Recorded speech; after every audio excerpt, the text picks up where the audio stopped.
Odd লাগছে না টিপ না পড়ে? লোক তাড়া করবে ঘরের সামনে এসে, লোকের ঘরের সামনে এসে একটু নাটক করছি, নাটক। কথা শোনা যাবে আবার? আমি এখানে যা চিল্লামিল্লি হচ্ছে। সে হাই বন্ধু, নো ইনসাল্ট, অনলি ফান। আমি আজকে ফটো তোলার প্র্যাকটিস করছি। হ্যালো বন্ধুরা, আশা করি সবাই ভালো আছো, সুস্থ আছো। আমিও খুব ভালোই আছি। আজকের ব্লগটা এখান থেকে স্টার্ট করলাম। আর এখানে আমি আমার সাজের বাক্স নিয়ে বসে গেছি নেল পলিশ চুজ করতে। এখানে আমি নেল পলিশ চুজ করে এবার একটা পরতে বসে গেছি। আর এই নেল পলিশটা আমি নতুন কিনে রেখেই দিয়েছিলাম, পরিইনি। আমি তো কালো মানুষ, আমার কালো যে বলে কালো সেই কালো। একটু নাটক করছি, নাটক। ঠিক আছে ঠিক আছে। চতুর্দশীতে ঘুমালে, মানে উপোস করে ঘুমালে নাকি মহাদেব এসে পা টেপে, এটা সত্যি? হ্যাঁ, তার জন্য ঘুমাতে নেই। তাই আমি জেগে জেগে নেল পালিশ করছি, ফোন ঘাটছি, এই এরম করে। না না, এখন এখন পুজো দেওয়ার আগে। তার জন্য আমি এভাবে টাইমটাকে কাটাচ্ছি। রাত জাগে, রাত জাগতে হবে তাহলে। ওই তো রাতে জেগে জেগে, এই যে মশার ব্যাট আছে, মশা মারার কাজ করব। সরকার তো আমাকে আর কাজ বাজ দিচ্ছে না, আমি ফ্রিতে এই কাজটাই করব। যাই হোক, সেটা বড় কথা না। আমি এখন কোনোভাবে টাইমটা কাটাই, তারপর বিকেলে রেডি হব। সব কিছু এখানে জোগাড় করে রেখে দিয়েছি। আর মধু, ঘি, সিদ্ধি সব কিছু দুধের সাথে মিশিয়ে দিয়েছি আগের থেকে। এবার সোজা চলে গেলাম মন্দিরে, গিয়ে এবার বসে পড়লাম মন্দিরের পুজো দেওয়ার জন্য। আজকে এবারে মাথা, ওই ওপরের মাথাটা সাজাইনি। আমরা এখন বসে আছি এখানে। আমি ইন্ট্রো দিইনি, মন্দিরের সামনে এসে ইন্ট্রো দিচ্ছি। কথা শোনা যাবে আবার? আমি এখানে যা চিল্লামিল্লি হচ্ছে। নতুন একটা ব্লগে তোমাদের ওয়েলকাম। এখন শিবরাত্রি, সবে মন্দিরের সামনে এসেছি, পুজোটা দিই, তারপর তোমাদের ব্লগটা কি বলে কন্টিনিউ করছি। দেখতে থাকো কি কি করি, ঠিক আছে? এখন এসে আমার মনে পড়লো আমি টিপ করিনি। আমাকে অড লাগছে না টিপ না পরে? দৌড়ে গিয়ে টিপটা পরে আসি। মন না ভরলে যা হয়, আমি ঘরে গিয়ে আবার টিপ ফিপ পরে এসেছি। বলো। এদিকে ঠাকুরমশাইকে যতই বলি যে ছোট করে টিপ দেবে, উনি বড় করেই দেয়। কেন জানি না ঠাকুরমশাইদের আমাদের ওপর এত রাগ কিসের আমি বুঝতে পারি না। একটু আমাকে বলুন না প্লিজ।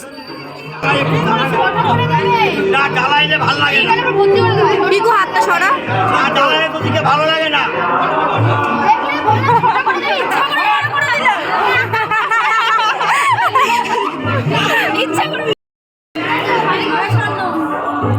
অঞ্জলি শুরু হবে?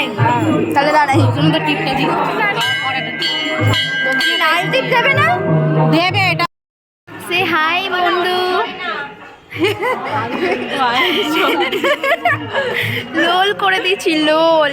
ও আসলে ভাবছিল যে আমি ফটো তুলছি, তার জন্য হি করে স্মাইল দিচ্ছিল। তারপর দেখছি ও ভিডিও হচ্ছে। ও আসলে আমার ক্যামেরাটা ধরে দিচ্ছিল। আর এই ক্যামেরা ধরতে গিয়ে আমার মুখটা একটু বেশি হাস্যকর হয়ে গেছিলো, যেটা তোমরা দেখো। ব্যাপারটা হচ্ছে, আমার মুখটা ক্যামেরা ঢুকিয়ে ফার্স্ট অফ অল এটা বলি, ঢোকেনি তো। এবার কথাটা হচ্ছে, দেখো গাইজ, আমি খুব বাজে ক্যামেরাম্যান, ঠিক আছে? ফটো একদম আমার ভালো ওঠে না, কিন্তু আমি আজকে ফটো তোলার প্র্যাকটিস করছি। মানে প্রথমে ওর ফটো তুলেছি, তারপর এনার তুলবো, ওনার তুলবো, এই করে করে আমি প্র্যাকটিস করছি ফটো তোলা। তো আমার এখন শিব ঠাকুরকে পুজো তো দেওয়া হচ্ছে, পাশাপাশি ফটো তোলার প্র্যাকটিস চলছে। তোমরাও এরকম ফটো তুলতে না পারলে তাহলে নিজেদের মানুষদের তুলে তুলে প্র্যাকটিস করতে পারো। ও বাবা। নমো বিষ্ণু, নমো বিষ্ণু, নমো অপবিত্র পবিত্রবান সর্বাবস্থান সর্ববিমান দস্তরে পুণ্ডরীকাক্ষ সৌভাগ্য অভ্যন্তর।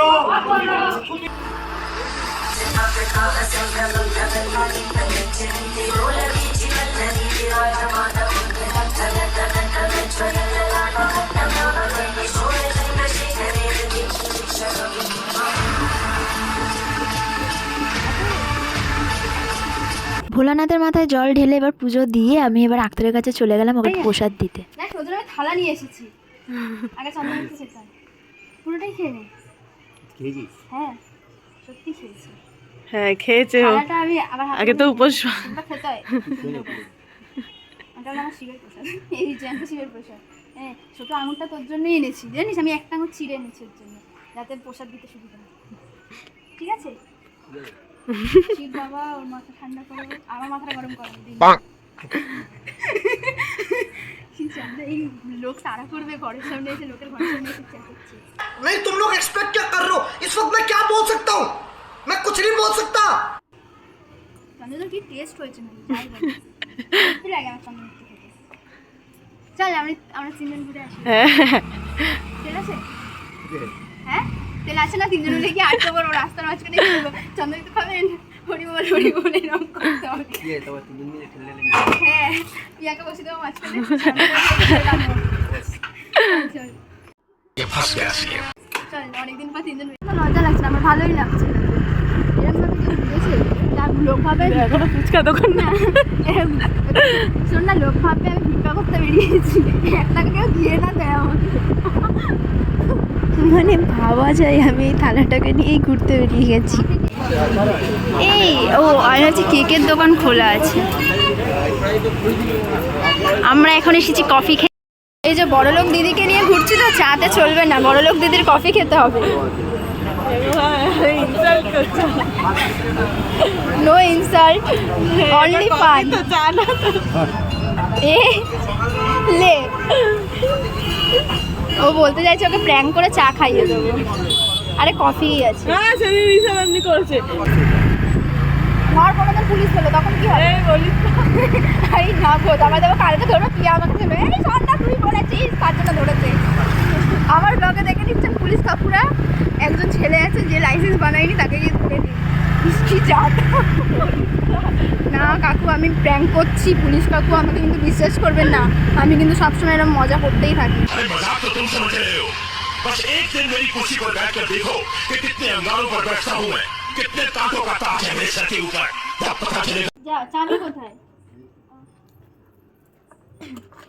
কখন নাটক মারছিল জানলে কাকে বলছে উল্টোপাল্টা কথা। ভিডিওতে কোথায় হ্যাঁ গল্প আবার একটু যদি আমাকে বলতো না, বোতলটা নিয়ে ওকে আমি ঝন্ডা করে দিতাম।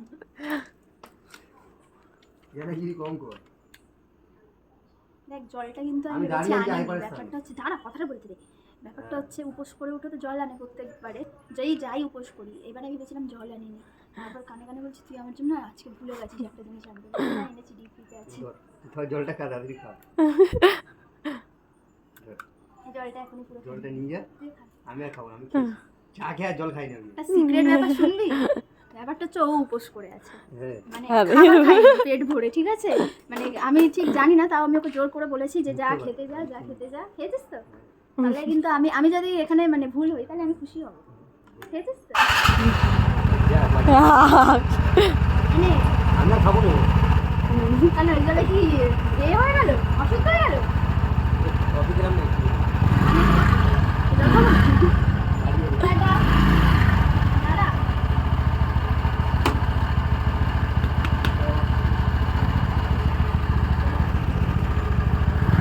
বন্ধু চল। আস্তে যা রে, আস্তে যা দাদা। ডাক্তার তো চলে গেছে, এবার আমি আর পিয়া বাড়ির দিকে যাই। আর এই টাইমে এসে আমার একটা কথা মনে পড়লো, ডাক্তারের সাথে আমি ফটোই তুলিনি। সো গাইস আজকে ব্লগটা শেষ করছি। ভালো লাগলে like comment share and subscribe করে দেবে। কিন্তু আওয়াজ করতে ইচ্ছা করে না, সাবস্ক্রাইব করে দেবে। আবার দেখা হচ্ছে নতুন কোনো ব্লগে নতুনভাবে। ততক্ষণে ভালো থেকো, সুস্থ থেকো। Till then tata. অনেক রাত হয়েছে, তাই ফলটা কুচি কুচি করে কেটেই সাবু দিয়ে খেতে বসে গেলাম।